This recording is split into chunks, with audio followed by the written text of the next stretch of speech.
What if the most advanced cold-weather survival system ever built was made not from steel, foam, or modern engineering, but from nothing more than wood, hide, and fire? Out on the northern plains of America, winter does not arrive gently. The wind moves like something alive, dragging sheets of ice across open ground, and when it rises, the numbers turn deadly fast. A wind chill low enough that exposed skin can begin to freeze in a matter of minutes, long before a person even understands the danger has already begun. In a place like this, survival is not a plan measured in seasons. It is a countdown measured in hours, sometimes less. And even today, modern gear struggles out here. Batteries die without warning, fabric stiffens and cracks, and vision collapses into a white void where direction itself disappears. Yet, long before synthetic insulation or engineered shelters ever existed, entire families lived through storms exactly like this not once, but across generations, and not behind walls of concrete or steel, but inside something that, at first glance, looks almost impossibly fragile. A single cone of leaning poles and stretched hide, a tipi. From a distance it seems exposed, defenseless, a thin skin standing against an overwhelming force. But that first impression is a lie, because inside that shelter, while the storm screamed and clawed at the walls, children slept, elders rested, and the fire never once went out. And hidden within this structure is a single quiet detail, one principle of design that modern engineers would not fully understand or even put into words until the 20th century. What these people built was not a hut, it was a system, one that did not fight the storm. It understood it. And the closer you look, the more unsettling, and the more brilliant that truth becomes. Look closer, and the fragility begins to dissolve. What appears to be a loose bundle of poles is, in truth, a piece of precision engineering refined not inside a laboratory, but across nearly 4,000 years of open sky. The cone is not a shape chosen for beauty, it is a shape chosen for war with the wind. When a storm slams into a flat wall, the wall fights back, pressure builds, and eventually something gives. But the tipi refuses that fight entirely. Its curved, sloping surface catches the wind and guides it upward and around, letting the force slide past instead of driving through. Snow cannot gather and grow heavy on those steep sides, it simply slips away. And the frame itself is alive to the pressure. It begins with a tripod, 3 or 4 poles lashed together at the crown, and from that core more poles lean inward, each one sharing the load, so that nothing stands alone and nothing breaks alone.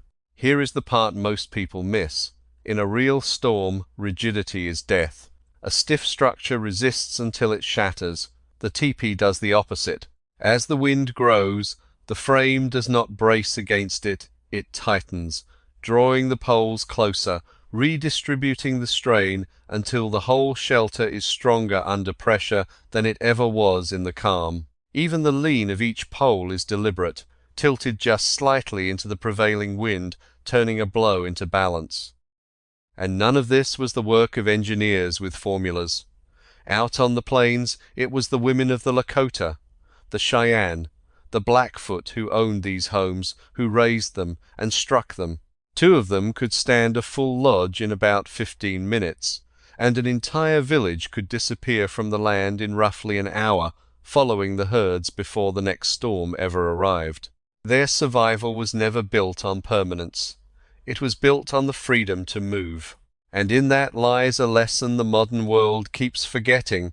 What looks like fragility is often only flexibility, and flexibility, not stubbornness, is what truly endures. But shape alone would never have saved them. The real war was fought on the inside. Step through the doorway, and the roar of the plains falls to a murmur. At the centre sits the fire, never a roaring blaze, but a small, disciplined flame set in a pit dug slightly below the ground and ringed with stones. And those stones are not decoration. They drink the heat slowly, hold it, and long after the flames have sunk into embers, they give that warmth back to the room.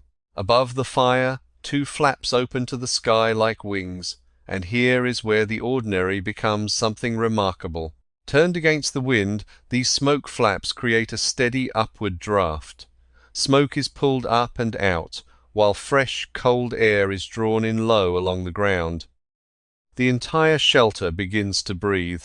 Warm air rises, cool air feeds the flame, smoke never gathers, and all of it runs without a single fan, motor, or moving part, just physics, read from the world, and quietly put to work. But the true secret, the one promised at the very beginning, is the one you would never see from the outside.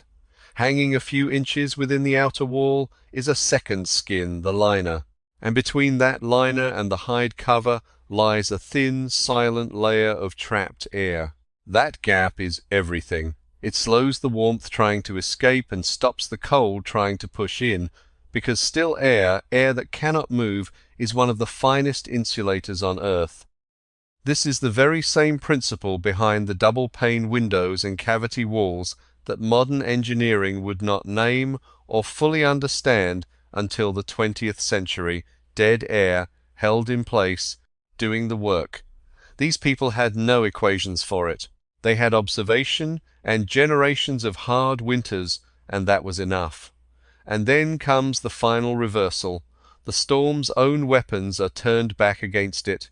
Snow, banked carefully around the base of the lodge, seals the last gaps along the floor and blocks the low, creeping drafts the cold itself, drafted into the wall as insulation. Wind, snow, freezing air, the very forces sent to kill, are quietly enlisted into the defence. And yet, all of this engineering, the fire, the draft, the trapped air, the snow, would mean nothing at all without one person who never truly slept. Because a fire, in a place like this, is not something you light and forget. It is something you tend. All through the night, while the family slept beneath heavy robes, someone stayed close to the flame, a keeper of the fire, watching, listening, reading the smoke. Feed it too much, and the air thickens and turns dangerous. Feed it too little, and the cold slides quietly back in. Between those two dangers lay a narrow path, walked by hand, one small adjustment at a time. The wood itself was chosen with care, dense hardwoods to burn slow and steady through the deepest hours, lighter kindling to wake the flame when it faltered. And when the night grew latest, the fire was not put out, but banked its glowing embers buried beneath a blanket of ash to hold their heat until dawn. To tend that fire was never a chore. It was a relationship, passed from older hands to younger ones, taught in the language of warmth and shadow, and around that flame everything had its place. Thick furs were layered close to the ground, where the warmth pooled and the body needed it most. Food was stored along the cool outer edge, kept from spoiling, yet safe from freezing. Tools waited within arm's reach. Damp clothing hung near the fire to dry, soft and wearable by morning. Nothing was random, every object, every position, tested and refined across countless winters. But long before the first snow ever fell, the hardest work was already done. The lodge sat behind a hill, or a line of trees to break the wind, raised on ground high enough to drain, its doorway turned away from the storm, its wood gathered and stacked for the long days of waiting. And there was something deeper still in the shape of it all, the circle. No corners, no cold edges, no one seated farther from the warmth than anyone else. A form these people believed echoed the world itself, where power moves in circles and all things return. And above them, through the open flaps, the smoke drifted up into the dark and the falling snow, rising like a quiet prayer carried out of the fire and into the storm. And still there was one final secret, the one you could never build, never sew into hide or lash to a pole: calm. Inside the lodge, control did not come from silencing the storm. It came from understanding your place within it. The wind still howled beyond the walls, but here it faded into a distant, steady rhythm, and in that stillness something vital took hold. Because fear clouds judgment, and panic burns the very energy a body needs to survive. In conditions this harsh, a single careless mistake can become a final one. But inside, hands stayed busy. Stories were shared, and knowledge passed quietly from one generation to the next, while the storm raged on and slowly lost its grip on the mind. And when it was finally over, when the wind died and the world lay buried in white, the teepee was still standing, not shattered, not flattened, not defeated, quiet and unchanged, as though it had been a part of the storm all along. And that is the truth most of us miss. It did not survive because it resisted the wind. It survived because it understood it. It never tried to defeat the cold, it learned to live within it, to bend it, to borrow its strength. That was the whole secret, hidden in plain sight. Adaptation over resistance, balance over force, respect over control. A shelter that was never really a shelter at all, but a philosophy shaped by people who chose to understand the land instead of conquer it. And maybe that is the question worth carrying with you. In a world that tries to control everything, what might we recover if we chose to understand instead? If this changed the way you see survival, stay with us, because the greatest designs in history were never built to dominate nature. They were built to live within it. And the storms of the Viking north and the frozen silence of the far Athabascan winter are still waiting to be told.